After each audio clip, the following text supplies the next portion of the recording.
Hello, online pipe community. Ethan, Parsimonious Piper here. Today we are going to dive right into the next chapter of C.S. Lewis' Mere Christianity as part of our Morsels for Mental Manducation series. First, in a 3-star pipe by Lee Lovett, relatively small one, similar to the one I was smoking the other day, I have got another bowl of Paretti's London Flake. Folded and stuffed this time, so it might take a couple of relights to really get it going. It's worth it.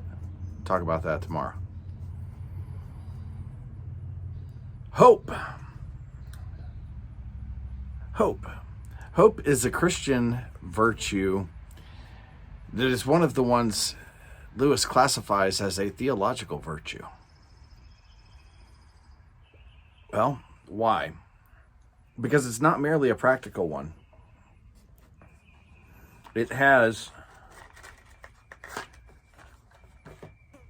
implications beyond just the practical.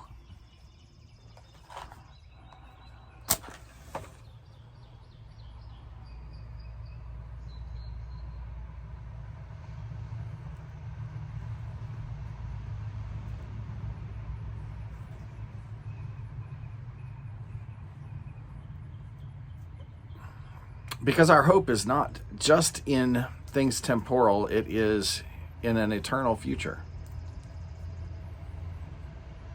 Now, Christians are often derided as fantasists, escapists, wishful thinkers. We've all heard the saying, oh, he's so heavenly minded that he's no earthly good. That saying, by the way, is nonsense. Because if someone is truly heavenly minded, then they know that their purpose on this planet is to help other people get there too. That makes them very earthly good. And in fact, Lewis points out that the truth is just the opposite. Throughout history, the most effective Christians at changing their world were the ones who were, in fact, heavenly minded. They're the ones who remembered that there is a purpose much bigger than just the century at most that we live on the planet.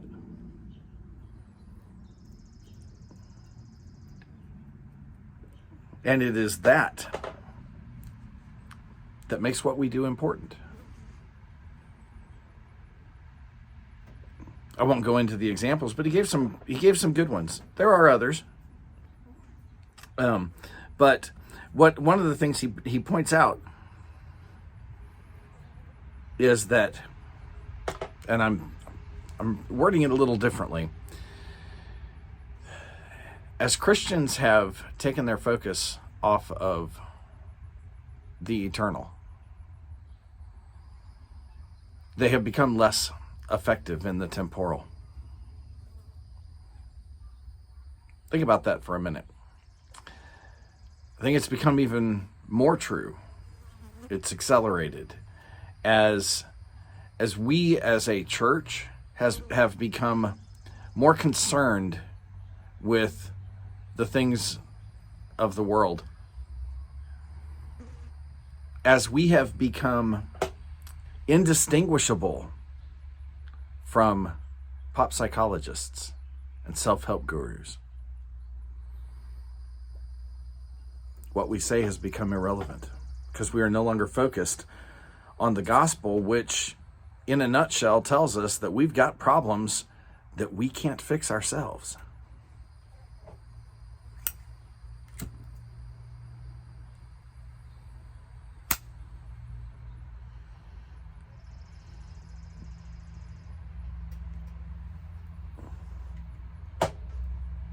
We have problems that no amount of positive thinking or any of the other self-help ideals are going to solve. But as long as we are focused on those things, on prosperity, God's going to fix your problems. He's going to help you be wealthy. He's going to make all of your issues go away.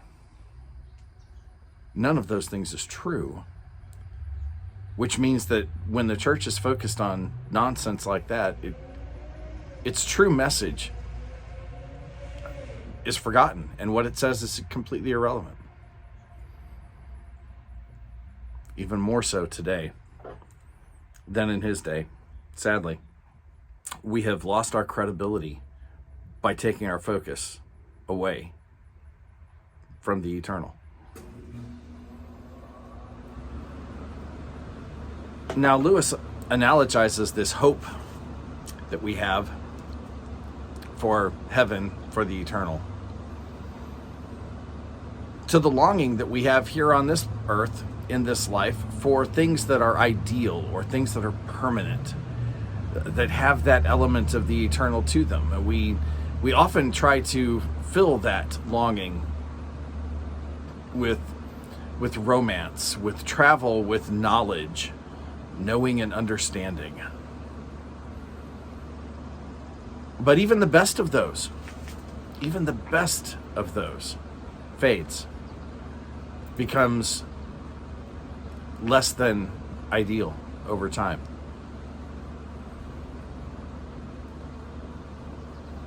Now, there are 3 ways he highlights that we can approach our response to that inevitable disappointment with the things of this life, even the best ones.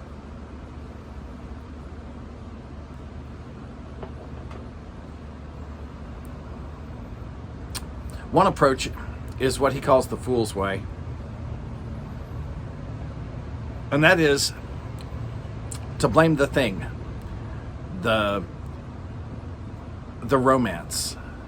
Well, that man or that woman was just not the right one. I'll try another, and I'll try another, and I'll try another, and I'll try another.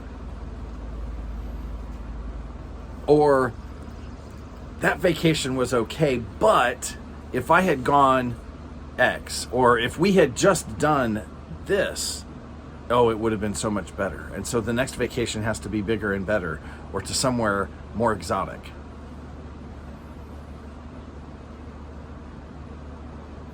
With knowledge, you can never know enough. There's always more that you don't know. When you finally realize that, it can be a little disappointing. You're never going to reach it. You're never going to know it all. And the one way that you can respond to all of this, like I said, is to blame the thing. Got to have bigger, better, more. The second way is the way of disillusionment.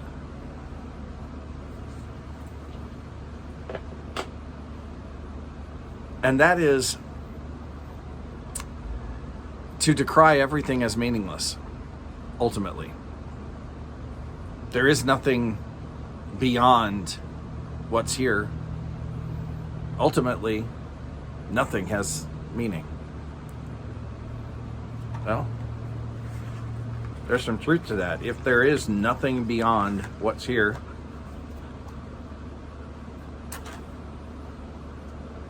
then there is no intrinsic meaning to anything.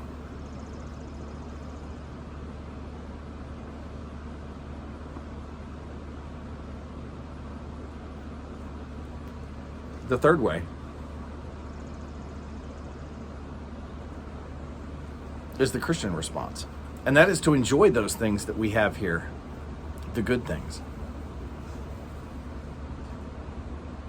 And to recognize that they're just echoes of the real thing that'll come in the future. Not to put them down, not to say the earthly things that are good are bad. They're not. They're good. They're wonderful, in fact.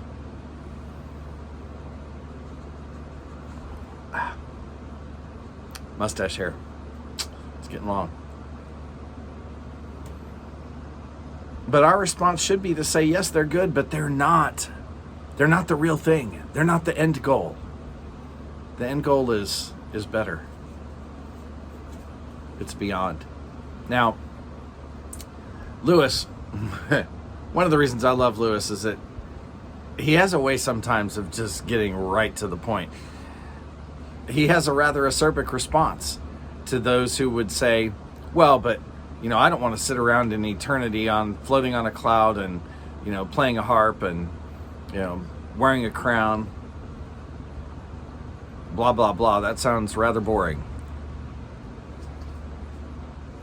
To those, Lewis' response is, if you are not capable, mature enough to comprehend a book that was written for grown-ups, then you shouldn't comment on it. All of those things in the Bible are symbols, mere symbolism. May some of them be literal? Sure, who knows? But that's not how most of us take it, and that's not how the original readers all took it either.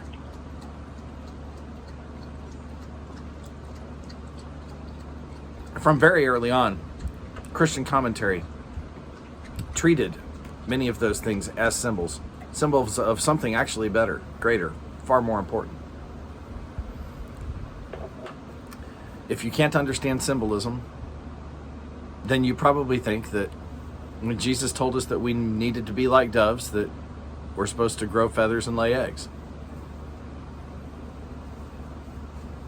If you don't believe that, and yet you still wander around trotting out nonsense like, well, I don't want to play a harp and float on a cloud for eternity, then you're just not being honest.